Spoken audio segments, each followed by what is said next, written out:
Alright, so we're about to start putting this roof deck on. It's part of the roof deck. We still have to get the other pieces of wood from the mill, but it's coming together. We just need to cut it. We strapped it together because we put these little wood biscuits, they called it. Drilled some holes on the side with the wood biscuits, and that holds it together really well. So yeah, we got to get it up there.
Well, you guys missed the footage.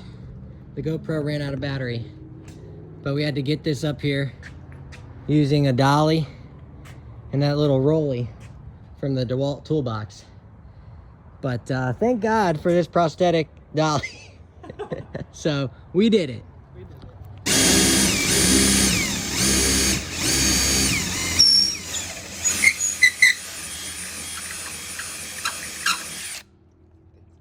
All right, well, we completed the roof deck.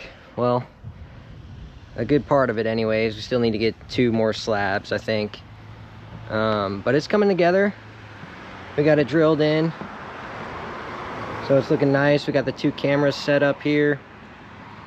Got the Baja lights. It's looking pretty good. This is Cedar, and it smells really good. But yeah, thanks for tuning into this video. If you guys enjoy it, make sure to follow for more. And again, appreciate you guys watching. Have a good one.